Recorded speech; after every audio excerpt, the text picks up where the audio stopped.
Hello, everyone, and welcome to another episode of the Lunch Hour Sports Podcast. Here with your hosts, Jacob Smedley, Sam Betts, Justin Rehammer, and with today's special guests, Cameron Whitney, and Joey Rinaldi. Topics today include a special topic that you guys may know. We'll get into that in just a second. We'll first talk about the NBA. The season is coming to a close. The play-in spots are getting wrapped up. We'll take a look at some matchups to watch, some matchups to see, some teams that are still jostling for position in the NBA as the playoffs come at the end of April. And then your favorite, one of our favorite recurring segments here on the podcast, our yearly segment. It is NFL draft season. We have some mock drafts. We're going to go around and we're going to talk about our picks, top 10 favorite teams, some players to watch in this year's 2026 NFL draft, and some March Madness at the end. We're coming to the end,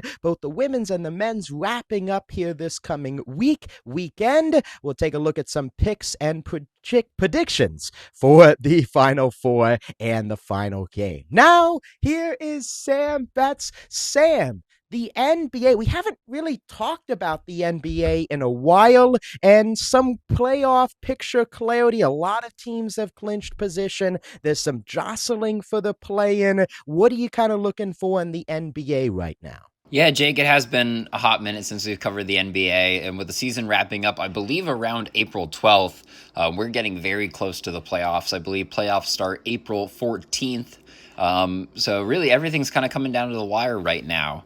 I think the playoff picture is pretty much set, and what I mean by that is everyone who kind of has a playoff spot, so that is any spot from number 1 to number 10 in both the East and the West, they're pretty secured.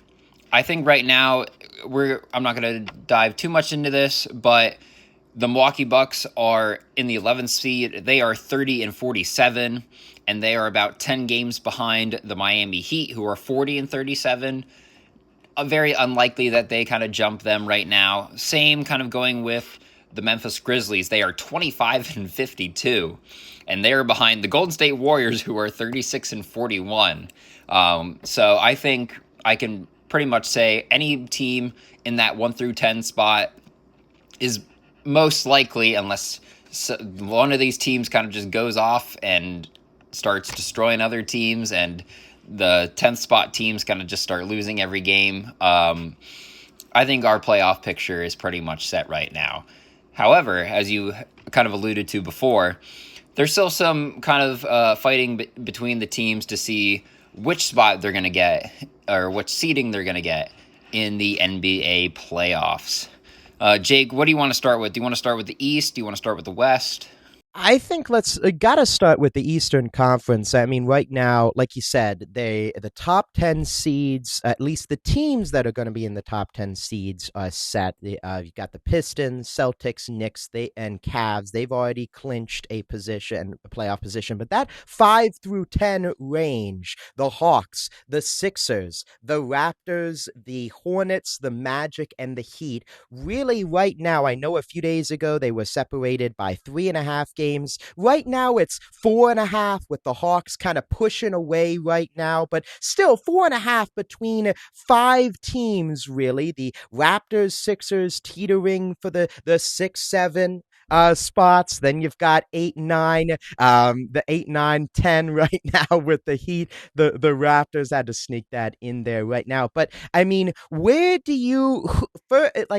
teams are separating in your eyes? For me, it's the Hawks, and I'm really impressed with how they've played, how they've gelled after the Trae Young trade, bringing in CJ McCollum. Jonathan Kuminga has been huge off the bench. Jalen Johnson has taken such a huge step. He's a triple-double machine, leading that offense as a point forward. Right now, they're really in firm control of that 5th spot. They're a team to watch, and I'm a big Charlotte Hornets guy, Sam. I like what they're doing. Con Knipple is probably, I think you can make a very, very good case. He's the rookie of the year right now in the NBA, and I really like what they're doing with their youthful energy. They're rebounding. They're one of the best on the glass. So those are 2 teams I'm watching, but I'd love to hear your thoughts, Sam, on that 5 through 10 range in the Eastern Conference. No, Jake, I agree. I think the Atlanta Hawks are kind of like this surprise team, trading Trae Young, their biggest star. He was Mr. Atlanta Hawk for the longest time. Unfortunately, they kind of just had to move on from him. But they got CJ McCollum, a veteran point guard himself. He's averaging 18 points a game for them, shooting 45% from the field. Another guy who I want to talk about, Nickeil Alexander-Walker, the cousin of Shai Gilgeous-Alexander, he's averaging 20 points a game right now. So, I mean, this team has kind of just been very sneaky, earning that fifth spot as of right now. But I definitely think that they have the chance to kind of secure that spot and go head-to-head with the Cleveland Cavaliers right now. The Philadelphia 76ers are kind of one of those teams that they've kind of had a lot of ups and downs recently, but their team is very, very strong, I would say, right now. They're very deep at the point guard spot with VJ Edgecombe, Quentin Grimes, Tyrese Maxey, even Cameron Payne's in that mix too. I think that the Philadelphia 76ers are definitely going to secure that sixth spot as of right now. But it's really kind of like this play-in tournament, which is there's a lot of going ups and downs. As much as I love my Toronto Raptors, they've struggled toward the end of the season right now. So I don't doubt that maybe the Charlotte Hornets could possibly jump them and take on that seventh spot and maybe even contest Philadelphia for that sixth spot right now. The Charlotte Hornets team has really rebounded this year. I mean, I think you've mentioned that as well. Like Con Knuppel, LaMelo Ball is really kind of really kind of taking that really big leadership role in this team, which the Hornets have really wanted him to do for the longest time. He's averaging 19 points a game. He's shooting about 40% from the field, and they really just have a really good mix of guys who they've kind of gotten through the draft. Brandon Miller right now, he was the third overall pick. The second overall pick, in 2023. He's averaging 20 points a game for them. Like you said, Con Knuppel probably most likely will be Rookie of the Year this year. Miles Bridges. I mean, this team is kind of starting to kind of come together, and we've been waiting for this. And I know Charlotte Hornets fans have been waiting for this for a long time. And it seems like they're kind of coming into fruition right now. If they're able to kind of get out of that play-in tournament spot and just kind of secure a spot in the top, who knows? The possibilities are kind of endless for them. So really kind of looking for them to make that push. The Orlando Magic and the Miami Heat, I mean, we've seen these teams in the playoffs multiple times for the past couple years. The Orlando Magic really just haven't gotten a lot going, like when they've had an opportunity to be in the playoff spot. But I mean, their team is pretty solid as well. Franz Wagner, Paulo Banchero, Desmond Bane, who they have picked up over the last year. He's averaging 20 points for them. It's just one of those teams that I kind of just need them to see them win to believe that they can win in the playoffs. And the Miami Heat right now, I mean, Bam, obviously, other than him scoring 83 points, it's kind of the same deal. I kind of need to see them to win to believe they can win. Obviously, they've made the finals in the past couple years, but this team is kind of taking a couple steps back from there. It's just kind of really, I kind of need to see those 9 and 10 teams kind of win to say, hey, okay, they can make the playoff spot. I think Atlanta, kind of just going off of that, and I know I've been talking for a very long time, but I think the Atlanta kind of keeps that 5 spot. I think they're going to keep up with the Cavaliers. I think the Raptors, as much as I love them, I think they're going to kind of fall to either that 8th spot or 9th spot. Hopefully not, but I think that's going to happen.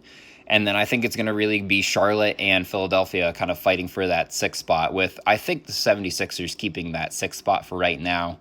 But that's kind of where I see this playoff picture kind of heading so far. Yeah, that's very, very interesting, Sam. And yeah, I think, you look at the top 4 there, I think they're going to stay there. I don't see the Hawks kind of surpassing. I think it's going to be that Celtics, Knicks, or Pistons, Celtics, Knicks, Cavs.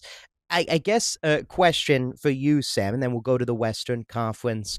Take a look at that quickly. Is what of those teams do you think has the best chance to upset one of those top four teams in a playoff position? I mean, just kind of look at it, just kind of my projections. I would love to see just like a Hornets Celtics matchup. That seems like a fun first round series. Knicks Celtics again. We had it. That was cinema a few years ago when the teams face off. But I think again the best chance going back to the Hawks. I think they could beat the Cavs right now. The way that they've been playing, the way the Cavs still integrating James Harden. That's a series that at the very least could go 7 games, 6 games, I think, with the Hawks coming out. Is there a team right now, just out of that group we talked about, that you think that could take a first round series from one of those top four? I'm going to have to agree with you, Jake. I think the Hawks really have the best chance. These top three teams, like the Detroit Pistons, the Boston Celtics, and the New York Knicks, they're pretty good. Obviously, right now the Pistons are without Cade Cunningham, who recently suffered a pneumothorax or a collapsed lung, which is a very, very serious injury. I think they're going to reevaluate him in the next week or so just to see where he's at, if he's able to play. To be honest, like right now, the Celtics are kind of firing on all cylinders. I mean, they're only 4 games back behind the Pistons, but they have Jason Tatum back, and he's played very strong after suffering that Achilles injury. Jaylen Brown, Peyton Pritchard, and Derek White are manning that point guard spot, or the 1 and 2 spots, very effectively. Really, I think the only person who they're without is Nikola Vukovic, he suffered a finger injury. But even without him, Nemias Queta, he's kind of filled in that role. He's just kind of some random guy. But, I mean, he's scoring 10 points. He's getting 8 rebounds a game. I mean, he's kind of filling in that role and has kind of been a very surprise for this Celtics team and filling in that center role for most of the time. So, I mean, the Celtics look very strong. The Knicks, I think, other than Karl Anthony Towns being injured right now, look very strong. And I think this is probably one of the strongest they've looked in a while. I think they're definitely going to secure that 3rd seed spot. I don't really think 1 through 4 is going to change too much. But kind of going back to your original question, I really think the Hawks have the best chance of causing the upset. And obviously being at that 4 and 5 spot, those are the teams who are the most closest together. I think if Philly does have to play the Knicks, I think there's a chance, obviously, for them too. But like I said, that Knicks team is very strong right now. So just kind of very hard for me to really want to, like, hey, confirm that 76ers are going to beat the Knicks. But other than that, that's kind of where I'm at right now, Jake. Yeah, and they kind of look at the Western Conference, very kind of similar but different story. I mean, you look at the standings right now, the top 6, the Thunder, the Spurs, the Lakers, Nuggets, Rockets, all of them have clinched a spot. The Thunder still only 2 games above the Spurs. There's a chance, maybe not a high chance, but there's still a chance that the Spurs could end up with that top seed. They've been incredible. Timberwolves yet to clinch, but they're still 4 games up still on the Suns, so it's only a matter of games until I think they clinch that 6th and final sure playoff spot with the Suns, the Trailblazers, the Clippers, and the Warriors in that 7 through 10 range. And yeah, I don't know. I think the play-in, you look in the East, Sam, this West, I mean, you've got the Clippers, the Warriors, Trailblazers teams, a few of them that are under 500. I'm not sure you're getting that same kind of, oomph, if you will, from the play-in from a team that could really challenge this top group. So I guess my question to you, Sam, is it going to be the Thunder or is it going to be the field, the Spurs and the rest here in the Western Conference, if you'd have to look right now? Jake, I mean, this Thunder team is very, I mean, I don't want to discredit the San Antonio Spurs, first of all. They're at 59-18 right now. They've made a 180 change to this team who we used to see had a very young Victor Wembanyama, was only winning about 20 games like over the past couple seasons. They've made a very big turnaround. I mean, they have De'Aaron Fox, Like I just said, they have Wemby, Harrison Barnes. I mean, this team, Stephon Cassell, who was former Rookie of the Year, and he's made a pretty big step in averaging 16 points this year as well. So, I mean, this team is very strong, and I do not want to discredit the transformation they've made. I just don't know if really there's a lot of teams who are going to contest this Oklahoma City Thunder team. I mean, the former champions, they're just making a very strong case for them being the best team in the NBA right now. How you can't really discredit Shai Gilgeous-Alexander. He's averaging 31.6 points a game and is shooting over 50% from the field. Jared McCain, the former Philadelphia Philly, who we like to talk about, he's playing a smaller role. He's coming off the bench, but I like mentioning him. Guys like Alex Caruso, Lugnetz Dort, they're both kind of suffering some injuries right now, but they're going to be pretty strong when they come back. Chet Holmgren, Isaiah Hartenstein. I mean, this team, it's going to be very hard to contest them. The Lakers right now, I just kind of lost Luka for the rest of the season after suffering a hamstring injury, a grade 2 hamstring injury, which is very significant. Definitely have a lot of more tearing of that hamstring, which is unfortunate. They're still going to be very strong. They're going to be very good in the playoffs still. I don't doubt that, but that kind of takes a hit to that team. The Denver Nuggets they're still very strong. They're kind of taking a step back, unfortunately. It really just does kind of seem like it's the Oklahoma City Thunder, the San Antonio Spurs, and then everyone else really just behind them. So I think it's going to be very hard to dethrone the Thunder. Yeah, I agree. I think I'm there though with San Antonio. I really like what they've done. I would still probably pick the Thunder in a matchup, but I really want to see how San Antonio does in the second round of the postseason. If they are like OKC, just dominating folks, they're winning in 5. They're winning in, a sweep in the first round or winning in 5 in the next round.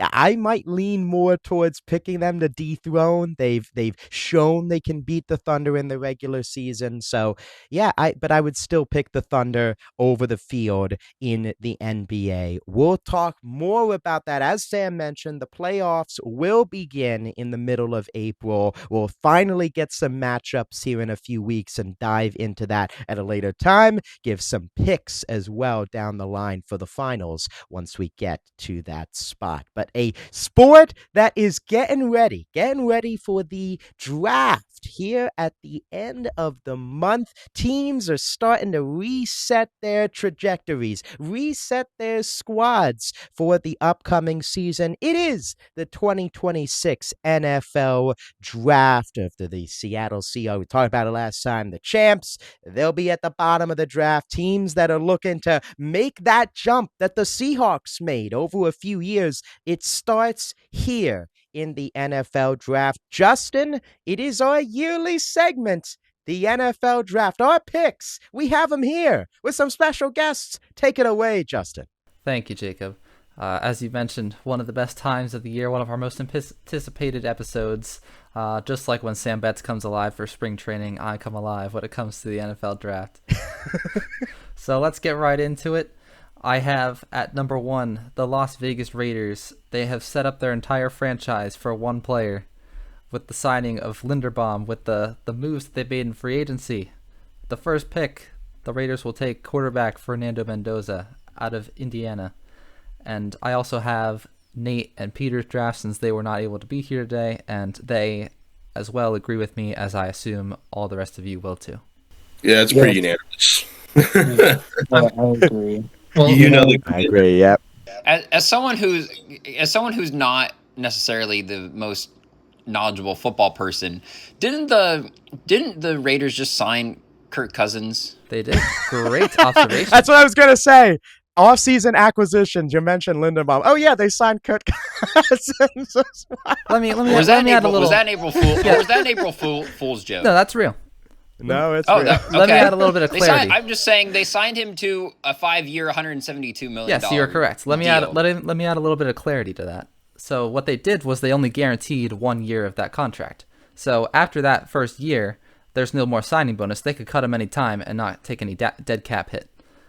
So what they're likely going to do is start Cousins, have Mendoza learn under him, transition him into playing full time. And there's also an option where there's 2 or 3 more years that they can add guaranteed if Cousins wants to stick around and either mentor or if they think, oh, Mendoza needs a little bit more time. But that's really all it is. It's a transitionary period for Mendoza. The moment that Mendoza won the national championship, we all knew where he was going. The announcer said it. Everybody said it. It's going to happen. It's unanimous. Looking at it though, I mean, with the Raiders, of course, you have Cousins. I mean, 41 touchdowns, over 3,500 yards. Was it over 90 QBR? I mean, having him and having, I think, Ashton Genty. Just looking at guys that can benefit from him being there. Of course, Kirk Cousins is going to mentor him, but Ashton Genty having that kind of young quarterback, bringing these. I think that we've seen with a lot of these great teams, especially great teams that have these great young players coming through the draft. When you can pair them with a great young play, you can build that chemistry. You can take that chemistry almost like your, college brother that you're taking through the NBA. I think it does wonders. And even though they're a year apart, I think that's going to do wonders for both Mendoza and Genty in the long term for the Raiders. Yeah, I can't imagine them actually keeping Kirk Cousins around more than 2 or 3 seasons, but that's one of those things where we'll wait and see. I just don't think they're going to want to pay a quarterback who's not starting quarterback money. So, but let's move over to the number 2 pick, where the New York Jets again picking at the bottom of the barrel. I think that every single season we've done this, they've been top 5 pick. Keep trying, Jets. You'll get it one day. With the number 2 pick, I have the Jets selecting edge rusher Arvell Reese out of Ohio State. Nathan Romanot and Peter Amarante agree as well. Let's see what you guys think. I actually disagree here, and I have this guy is not necessarily a reach because he could be a top 5 pick, but I do have Francis Muagawa, offensive tackle. The Jets have focused on being defensive heavy, and I don't think it changes. In the free agency, they went defensive heavy. I think right now they need to kind of protect their quarterback with, the signing that they have and Geno Smith. But I think just because of all the free agent signings with Joseph Osahi, Kingsley Engbear, which is a linebacker, and then trading for Minka Fitzpatrick a safety, I think their most needed position right now is probably offense and protecting the quarterback. Some could argue that Breece Hall didn't have the year that he had, so they could take a risk on a guy like Jeremiah Love. But I just think offensive tackle here makes the most sense in taking a guy like Francis Muagawa. I actually have Jeremiah Love going to the Jets. That's a little bit of a hot take, but I do solely believe that Breece Hall is not the answer in New York. I have a feeling he's not going to be there much longer. So I think Jeremiah Love would be a great replacement. He's a young player to build around. If they're not like, the New York Giants, trading away the second, one of the best running backs in the draft, or not signing him, I should say. Sorry. I think he'd be a really good player on this offense. I think you see him make some pretty explosive plays that the Jets need right now because they're hot garbage, to say the least. I'm going to go with Justin, Nate, and Peter on this one. I think I'm going to go with Arvell Reese, the linebacker edge from Ohio State. The Jets a few years ago going with Will McDonald in a similar mold, that defensive edge. McDonald, one of their best defensive players this past year with 8 sacks, 17 tackles. And I think the biggest question too, I know we might get into this other guy, David Bailey, in a few picks as well. We'll see where he goes in your boards. I think that's the biggest debate here looking at the edge. I think you look at Reese, he's a bit more versatile than Bailey in my eyes in terms of his ability not only to rush the passer, but also his play on the edge as an outside linebacker with speed in the run game. So, I mean, it's really, do they want a pure pass rusher, or do they want a versatile, do-it-all guy that Reese has provided? And he really performed very well at the end of the season in the college football playoff, where he had 7 total tackles against Miami in the college football playoff game, rising to the big moment. The Jets just need a playmaker, a guy that can make a lot of things happen. So I'm going to go with Reese on that end. All right. Now for the third pick in the draft, the Arizona Cardinals are going to be up on the board. I have them because they have so many issues. In particular, I say they have so many O-line issues. I have them taking offensive tackle Francis Mauigoa out of Miami.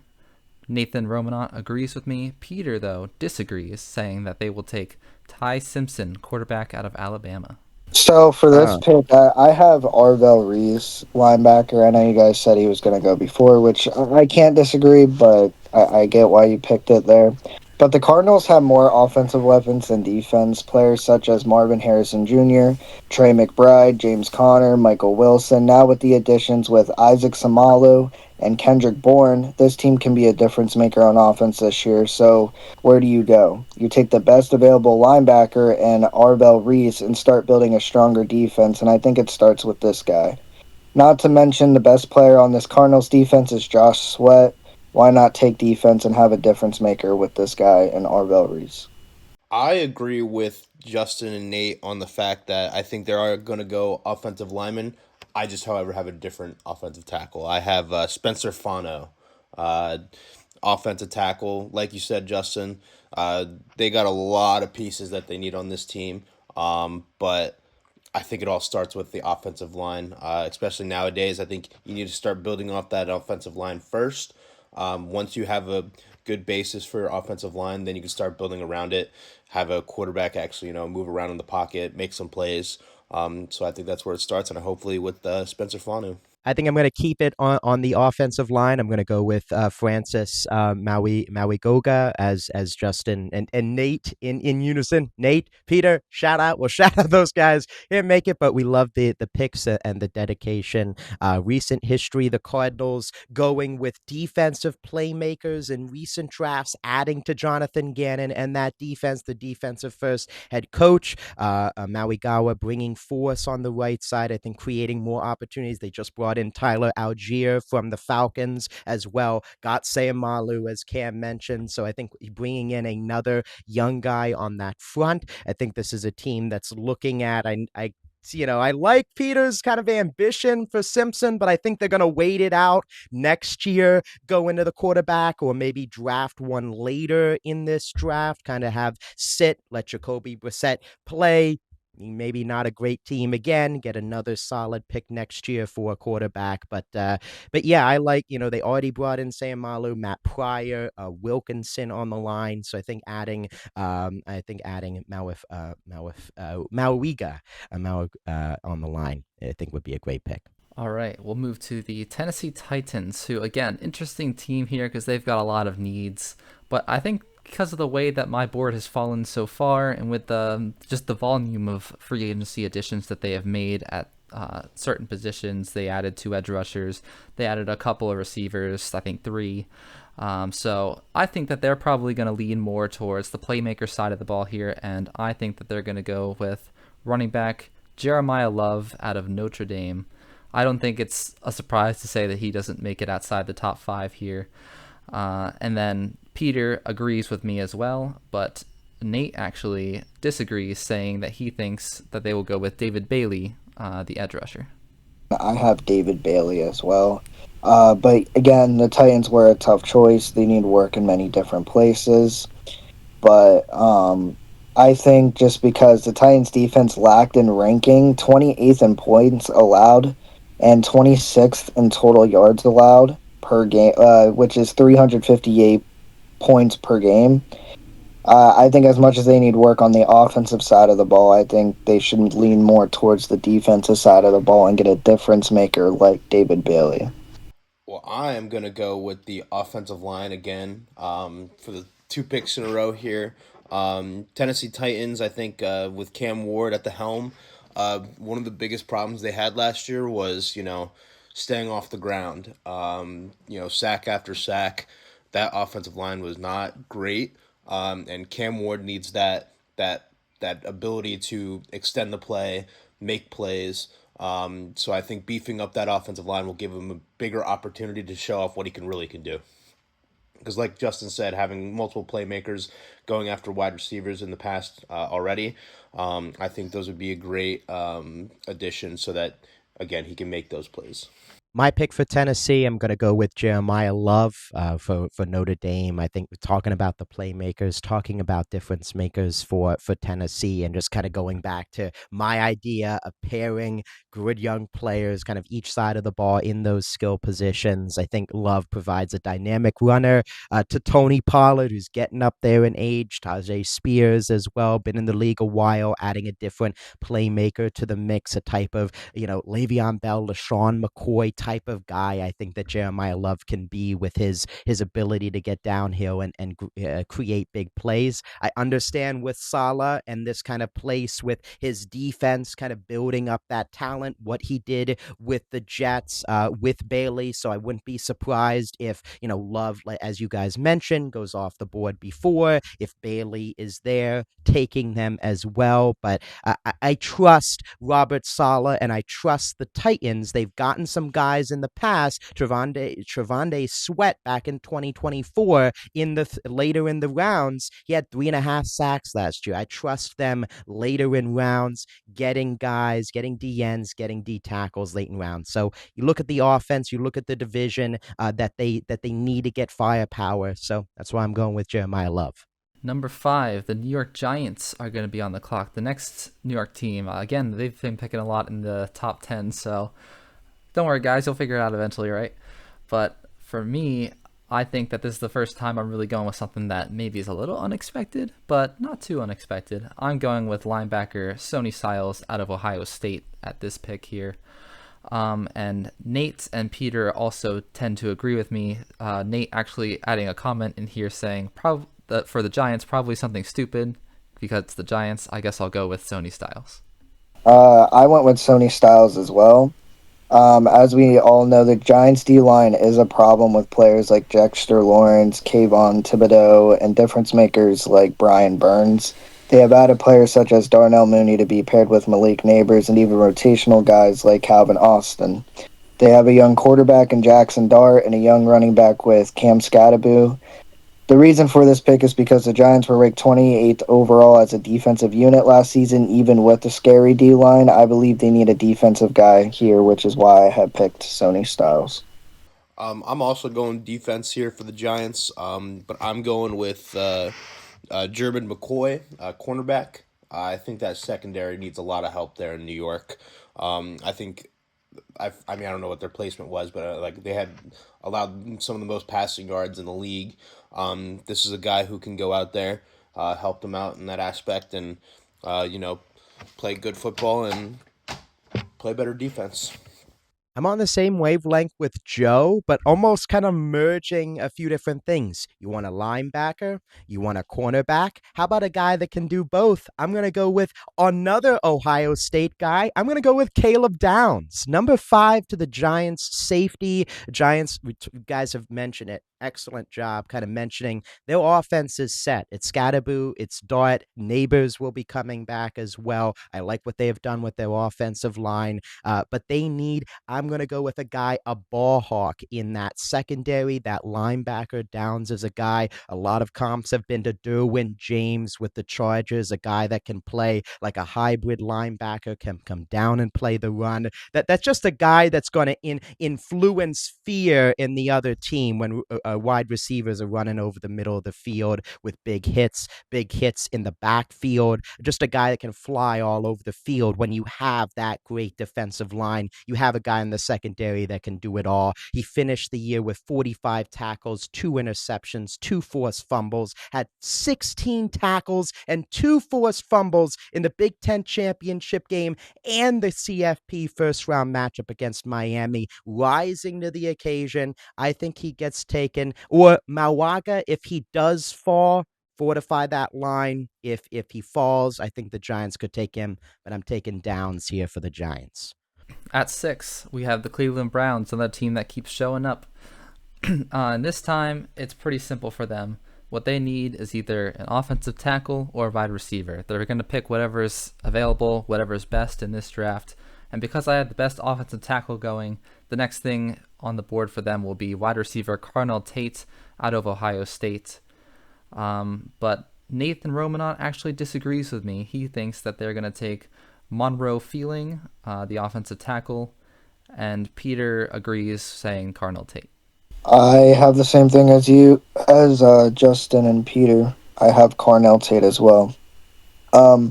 Cleveland already has a really good defense, ranking number 1 in the secondary and 4th in total yards allowed per game, which is the 4th lowest in the NFL. They are the best defensive unit in the NFL, and they need offensive help, and it sure does start with the quarterback in that situation. But I do believe weapons on the outside would elevate, as they have a good young running back in Quinshon Junkins. Jerry Jeudy had a down year, and with a guy like tight end Fannin who showed good strength, Cleveland should add another offensive weapon to help. That is why I'm taking Carnell Tate. So as a Steelers fan, and watching the Browns year in and year out, always having one of the greatest defenses in the league, and then just to pair with that, the worst offense in the league year in and year out. Wow. I would be so depressed if I was a Browns fan. Let me tell you. So I think we need to help out that offense. I'm in agreement with Justin here. I think you need that big playmaker and Carnell Tate to help them out because they are just hot garbage. They're the Browns for a reason. Why did Miles give it? Why? I know it was a lot of money, but why? Maybe he knows that they're going to take Carnell Tate here, and that's who I'm going with as well. Nate, the one wild card with this pick for the Browns here. But yeah, I love Tate, and the past few years they've gone defense. Last year it was Mason Graham and Carson Schlesinger with that D-line, with that linebacking core. Like you said, Joey, that defense, just incredible. Jerry Jeudy isn't getting any younger. Same with Cedric Tillman. Pairing good young players with other good young players. It's going to be the Cleveland Buckeyes. That's what it's going to be with Judkins, with Tate. That's what I'm saying. All right. Pick number 7. The Washington Commanders are going to be on the board. And I think I have them selecting the first corner of the draft, cornerback Mansour Delane out of LSU. We have Nathan disagreeing, though. He hasn't had Jeremiah Love taken, so he says Jeremiah Love. However, he also says that Jeremiah Love could go higher or lower, but he thinks that he'll be a top 10 pick. And then Peter has Caleb Downs, the safety out of Ohio State. I actually agree with Nate here because I didn't have him on my draft board up to this point yet either. So I also have Jeremiah Love here as well. Washington has an older type of defense, but the key thing they don't have is help on offense. Their starting running back right now is Ja'Cory Marriott. We're all thinking the same thing. Who the hell is this guy? I have no idea either, which makes me believe that they should take a top talent guy to fill this hold and add Jeremiah Love. I do believe if some teams believe they want to take a top running back and a chance earlier on a running back, that is the best class, but that is the best guy who is in this class. So they should take a guy like Jeremiah Love. Last year, Washington was just a team, unfortunately, riddled with injuries. A lot of them expected them to be in the playoffs last year. So I think what they need is just to kind of beef up that defense just a little bit more. I think they're pretty good on offense at the moment. Just got to, again, take care of those injuries, lick the wounds on offense. But then on that defensive side of the ball, I agree with Justin. I think they're going to pick Mansour Delaney out of LSU. I'm right there with you guys. I think it's Mansour Delane, cornerback from LSU. Marshawn Lattimore is gone. Got to restock your options. They got Trey Amos last year. Add to him. Yeah, they need a little similar to the Giants. They have some good pieces on that defensive front. You got to round it out on the back end, and Delane does that. All right, number 8 on the board here. We have the New Orleans Saints. Didn't do much in terms of free agency. So I think they're really going to need to make a splash move here at number 8, and I think the best thing available for them will be wide receiver Malachi Lemon out of USC. Nate, though, disagrees, saying that they'll take Caleb Downs, the safety out of Ohio State, and Peter has said that they will take Reuben Bryant Jr., the edge rusher out of Miami. Yeah, I agree with Peter here. I have Ruben Bain as well. New Orleans have difference makers on both sides of the ball. They have two reliable running backs with the addition of Travis Etienne to pair him up with Alvin Kamara. Chris Olave can still be a good player, but injuries has held him back. New Orleans secondary is the most upside of this defense with players such as Kool-Aid McKinstry, Chase Young, Justin Reed, and Julian Blackman.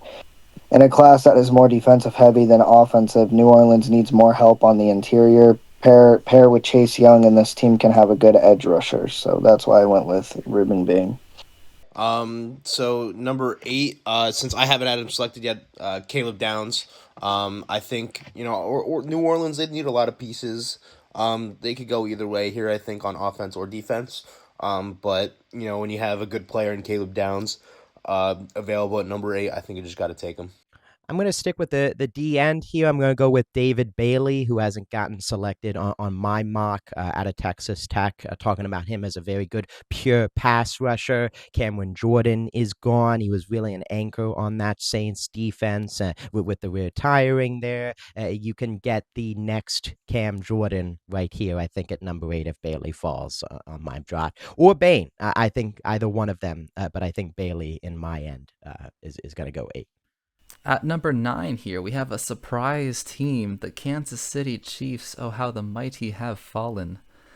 I do love to see them back down here, though, but it does give them an opportunity to select somebody good. I think that Bailey, the edge rusher, is an option. However, I also think that with Patrick Mahomes' recent ACL tear, they might be thinking along a different line here. So I went with offensive tackle Caden Proctor out of Alabama. It's something to beef up that offensive line, help out Patrick Mahomes. Peter, though, went with David Bailey out of Texas A&M, or Texas Tech, my fault there. And Nate went with Ruben Bain Jr. I like the defensive side of the ball for them. I don't agree with your offensive tackle. I get the draft there though. I do have Caleb Downs going here. With the addition of Kenneth Walker and having offensive pieces with Rashee Rice, Xavier Worthy, and Travis Kelce signing a contract extension, I believe they need a defensive guy. And only having safeties such as Allahu High, Gilman, and Charmari Connor, Caleb Downs make the most sense for the Chiefs here as the safety. I have I went on the defensive side of the ball as well, but Downs was taken for me at this point already, so I went with Reuben Bain Jr. from Miami. I feel like Kansas City's still just one or two pieces to being back in the playoffs. Obviously, last season didn't go the way they wanted it to, but they are getting older, so just help out that D line for next year. Maybe we might see them back in the wild card. Who knows?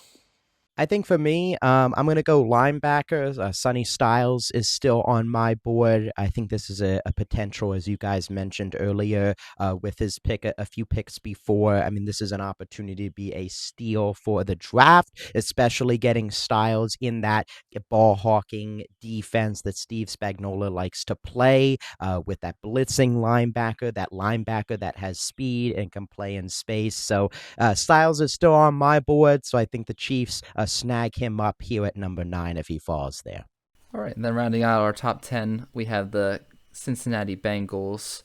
They've got a lot of needs, particularly on that defensive side of the football, and so that's where I think they're going to go. I have safety Caleb Downs out of Ohio State going here. Nate agrees on the defensive side. However, he has Mansour Delane. However, he also said that the Bengals are pretty stupid and could do something like drafting a receiver. And then Peter has said that the Bengals will take Francis Maligoa, offensive tackle.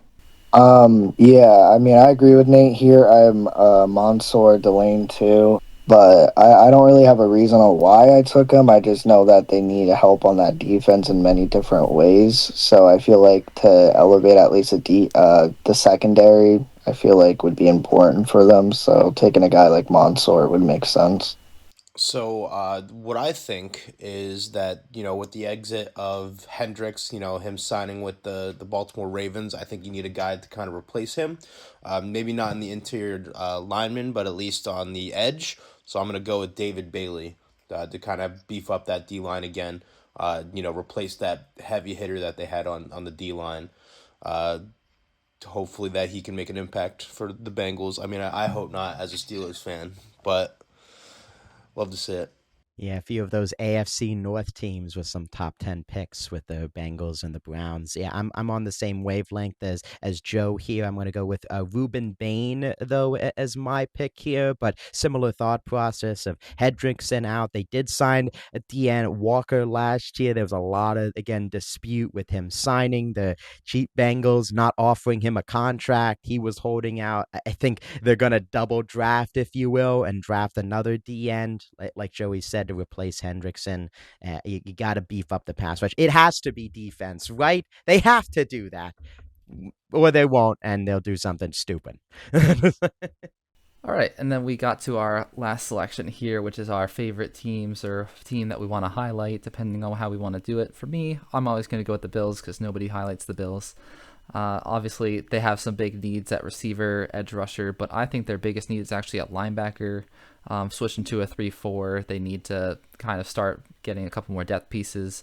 But due to the way the draft is going to fall, I don't believe there's going to be a decent linebacker, at least one that's first round graded at pick 26. So if they don't trade back, I have them selecting wide receiver Casey Concepcion out of Texas A&M. I actually had that on my draft board as well. I didn't make a 32, but like I know you're a Bills fan, so I kind of was like just looking at some certain teams, and I like that pick for you as well. As a Steelers fan, I think there's two directions they go, but the first thing I want to mention is the Steelers have the most draft picks in this year's draft. They have 12 picks.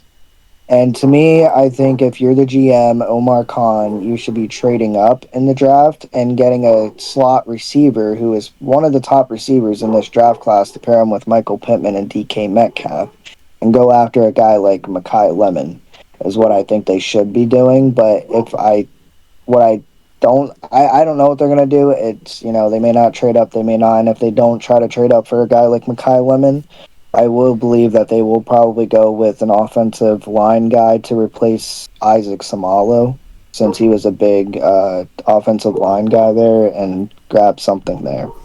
As a fellow Steelers fan, I think that the Steelers will probably try to help out that offensive line.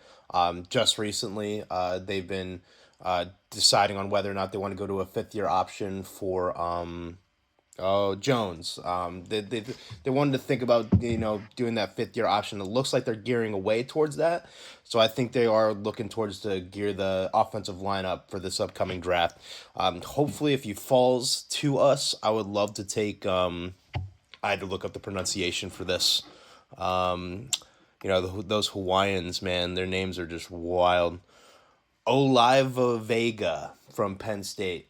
The offensive guard. I think that they could really benefit from beefing up this offensive line. Hopefully they re-sign Aaron Rodgers. If not, beefing up that offensive line for the next future quarterback, I think will go a long way. The Steelers did a lot of good things during the offseason, picking up another wide receiver, picking up Rico Dowdle to replace Gainwell. I think that what they need most is to beef up that offensive line, get those big plays, which we haven't been known for. At least we were known for at least last year, but usual Steelers football is usually grinding, good defense. Maybe we try to change that this year with our new coach. Hopefully it'll be better. So looking at the Eagles here, very interested also to see if Peter also submitted a pick here for the Birds. I'm gonna go with Akeem Mesidor, D end at number 23.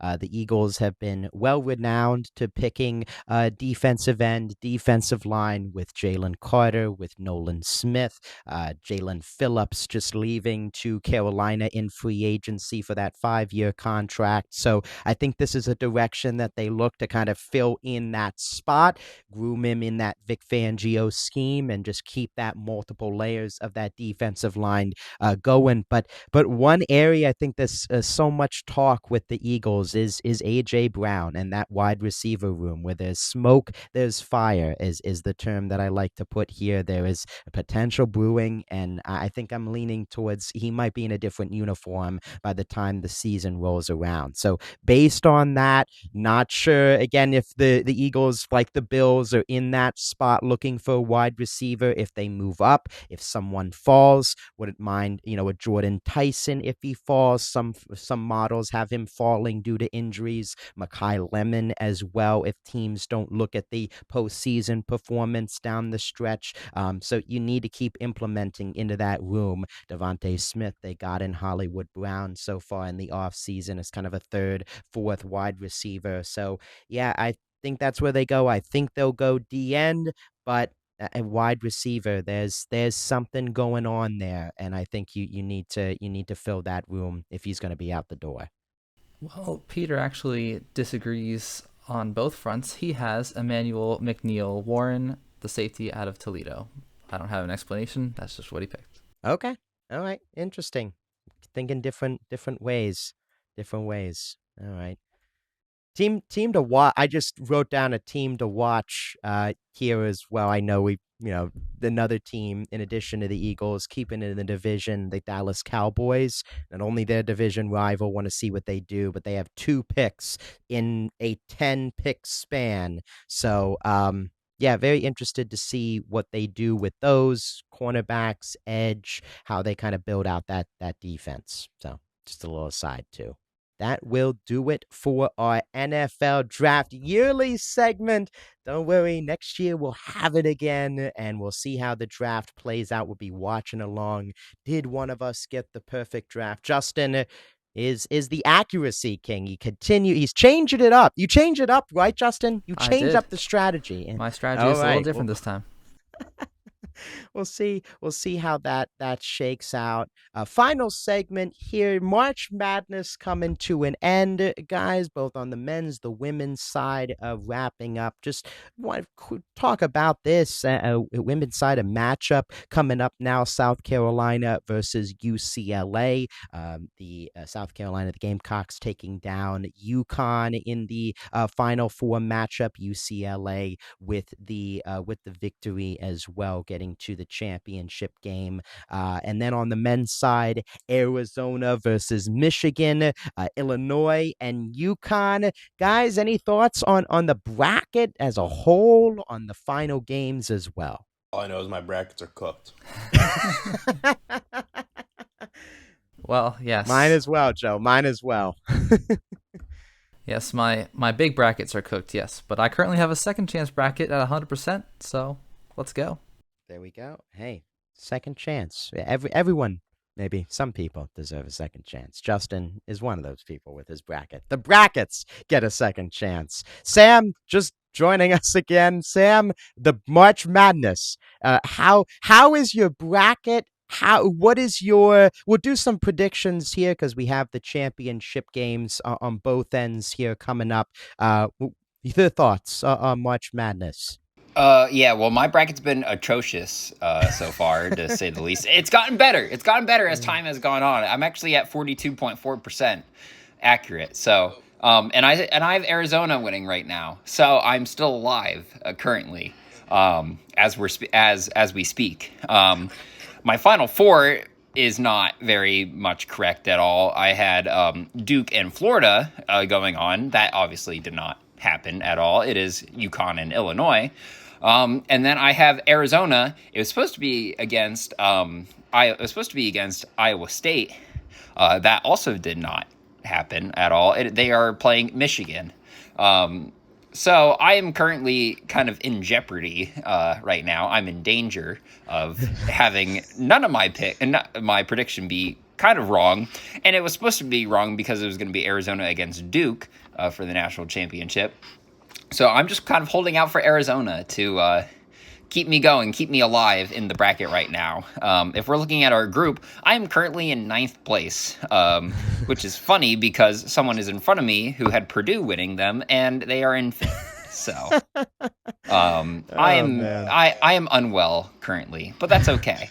We still have Arizona. So I mean, looking at the final games here, picks. I will just we could go around, pick the winner. Start on the women's side as well. As mentioned, South Carolina and UCLA in the women's March Madness championship. Guys, a prediction. I'll just start.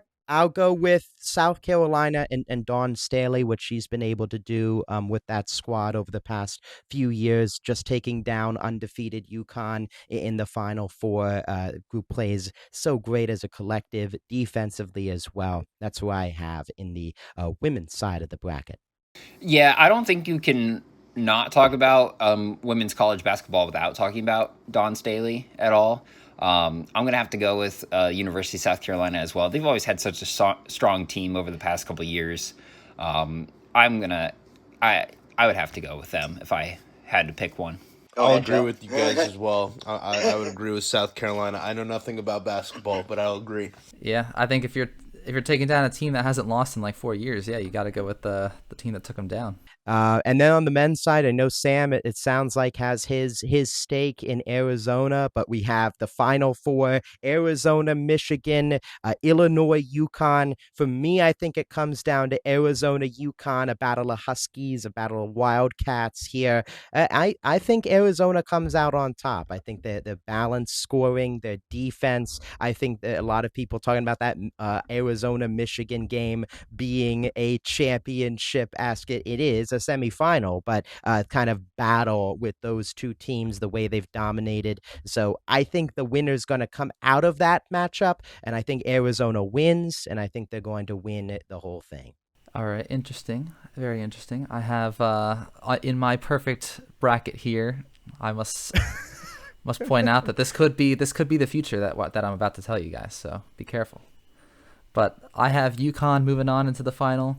And I actually have Michigan defeating Arizona, sorry, Sam, and moving into the final. And I have UConn taking down Michigan to win the national championship. I have two brackets. Both of them are just absolutely terrible. But the one thing I have in common is that I have Michigan and Arizona in both of them. I do think, and funny enough, one of them is a Michigan bracket, one of them is an Arizona bracket. So I think the winner of that game, is going to win the championship, in my opinion. So do you have a winner? So who wins that matchup and who wins the whole thing then? I'll root for the Big Ten here. I'll root for Michigan. Wow. Going with Michigan. The Penn State are going with Michigan. You heard it here first, folks. The Big Ten collective. Well, that will do it for another episode of the Lunch Hour Sports Podcast covering NBA, our yearly NFL draft segment, talking some March Madness to wrap it up. Enjoy the rest of March Madness. The NFL draft is right around the corner. Some playoffs, hockey, basketball coming to an end, baseball starting up. It's a great time to be a sports fan. Thank you for listening. Stay tuned for all of our episodes right here on YouTube. And thank you very much for listening. Have a great week.